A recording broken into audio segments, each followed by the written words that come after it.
सरकार आज भी हमें ठगने का काम किया, लेकिन 16 वर्षों से हम लड़ रहे हैं। चारों सांसदों को सजा देगी। इनका तो काम राम मंदिर पर चल रहा है। अब इस देश से मीडिया खत्म हो गया है। अगर कुछ भी नहीं तो विश्वास दिला रहा हूँ, ये देश में अडानी का इन्हें रेलवे बनाना है। हम तो लोकतंत्र जानते हैं कि बोली से चलता है, गोली से नहीं चलता है। ये सरकार अडानी की सरकार है, ये अंबानी की सरकार है।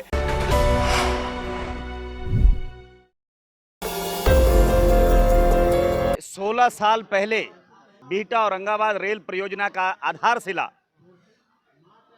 तत्कालीन रेल मंत्री आदरणीय लालू प्रसाद जी ने रखा था, और उसके 3 साल के बाद आज वर्तमान के मुख्यमंत्री और तत्कालीन रेल मंत्री श्री नीतीश कुमार जी अरवल में जाकर आधारशिला को रखा और कहा कि 3 साल के अंदर ये रेल परियोजना विधिवत काम करने लगेगा, काम का प्रारंभ हो जाएगा, काम शुरुआत हो जाएगा।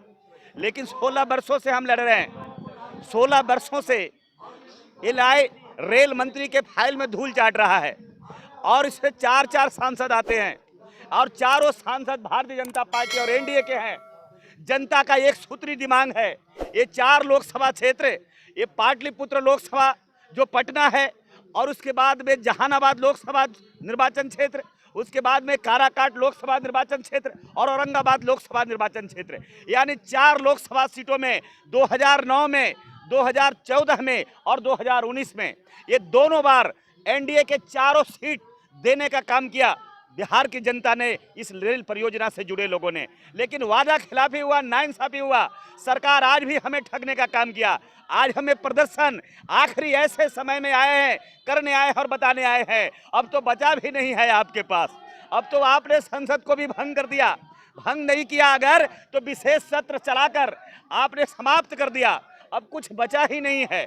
अब तो आपके पास मुझे लगता है नहीं कुछ नहीं है, लेकिन अब जनता के पास बच गया है। वादा बिलापी को जो सजा देना है, जनता 2024 में जो खासकर चुनाव है, उस चुनाव में चारों सांसदों को सजा देगी। और चारों सांसदों को मैं कहना चाहूँगा, अरे अब आप कहाँ जाओगे? अगर थोड़ी सी भी इज्जत बताना है, अगर थोड़ी भी प्रतिष्ठा का डर है, तो चारों सांसद जाएं, एक साथ जाएं और कहिए आखिरी समय में भी अपनी पाप धो लो, गंगा जल छिड़क लो और जाकर इस्तीफा कर दो और कह दो कि अब मैं इस परियोजना से जुड़े, एकलौता परियोजना है 4 जिलों का, ये बिल्कुल 4 लोकसभा क्षेत्रों का एकलौता परियोजना है जो आज तक रेल चालू नहीं हो सका। नक्सल प्रभावित ये क्षेत्र है जहां बड़े बड़े नरसंहार आपने सुना होगा, जहां बिंदेश्वरी दुबे के समय में अरवल का नरसंहार, बाथे का नरसंहार, सेनारी का नरसंहार, मियापुर का नरसंहार, ये वैसे नरसंहार जहां गृह मंत्री और खुद प्रधानमंत्री जाकर के समाज के लोगों को मुख्यधारा में आने का न्योता दिया था। आज कहां गया है वो वादा?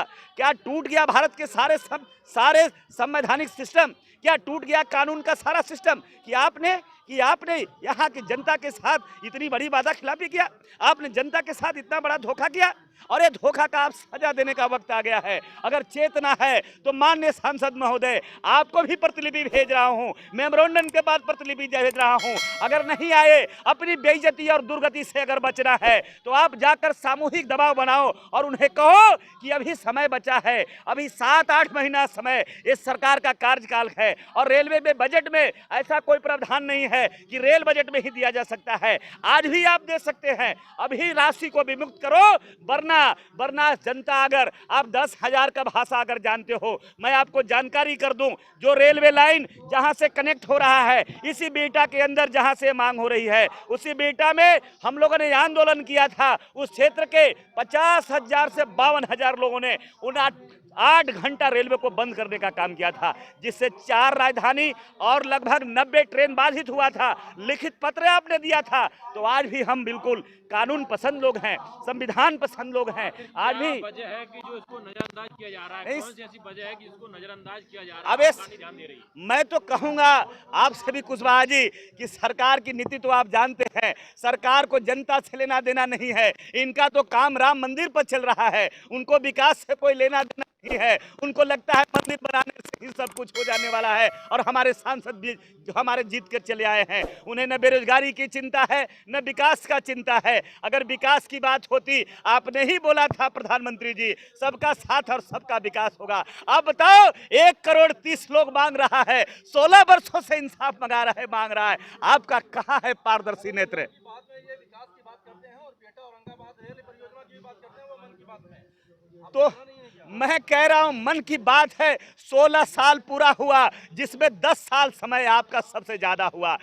10-9 साल के पहले उस परियोजना में 50 करोड़, 100 करोड़, 200 करोड़ राशि मिलता था। जैसे ही प्रधानमंत्री जी मोदी जी आए हैं, मोटा भाई आए हैं, तब से इस परियोजना में आपको पता हो जाना चाहिए 2 करोड़ 4 करोड़ रुपया भी नहीं दिया जाता है। यहां तक अगर यह आंदोलन नहीं होता तो इसको रेलवे के मानचित्र से भी हटाने का काम किया था। ये तो संघर्ष के बदौलत यहां तक पहुंचा है। और मैं तो कहता हूं अब आप ही लोग हैं, अब इस देश में मीडिया खत्म हो गया है। अब एक खबर दीजिए, यहां जनमानस जो यहां आया है, यहां कोई मामूली लोग नहीं आए हैं, सब अपने आप में नेता आए हैं, सब कार्यकर्ता लोग आए हैं, सब अपने आप में नेतृत्व करने वाले लोग हैं। मैं स्पष्ट रूप से कह देना चाहता हूं, सरकार को बताइए, और सरकार अगर सोई है तो जगाइए, वो आप ही जगा पाएंगे। अगर गहरी नींद में है तो उठाइए उन्हें, और नहीं तो जनता तैयार होकर के आई है। 24 में एक सीट नहीं आएगा। मैं कह रहा हूं, मैं आप, अगर ये सरकार भी चल जाएगी आप जरूर रहिएगा। ये सरकार कितनी भी जाएगी,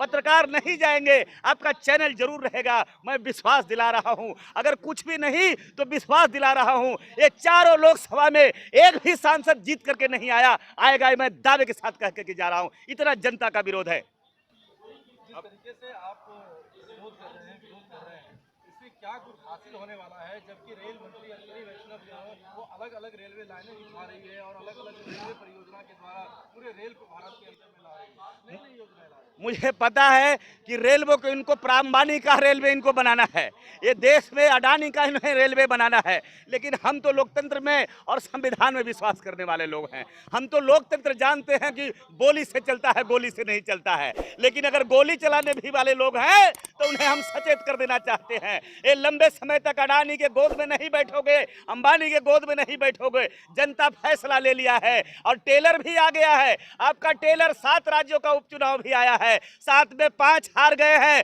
और 2 राज्यों का चुनाव धूल चाट गए हैं, और बंगाल का निकाय का नतीजा भी समाप्ति हुआ है। ये शुरुआत हो गई है। अगर ये सरकार जनता के सरोकार नहीं बन सकी तो 2024 में इनका विपक्ष नहीं बनेगा। मैं दावे के साथ ये बात कह रहा हूं।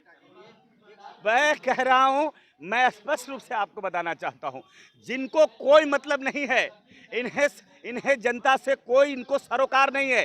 ये सरकार अडानी की सरकार है, ये अंबानी की सरकार है, ये गोयनका की सरकार है, ये सरकार ये नौकरशाहों की सरकार है, जहां लोकतंत्र आखिरी दम तोड़ रहा है, डेमोक्रेसी दम तोड़ रहा है। लेकिन हम संघर्ष करने से पीछे नहीं हटेंगे, लड़ने से पीछे नहीं हटेंगे। ये अधिकार बाबा साहब ने दिया है, ये बाबा साहब का हथियार को भी हम कमजोर नहीं होने देंगे। जंग नहीं लड़ पाए क्योंकि जनता हमारी लड़ाई को देख रही है, जनता हमारे आंदोलन को देख रही है। इस लड़ाई से जनता निर्णय लेगी और इनका सफाया होगा।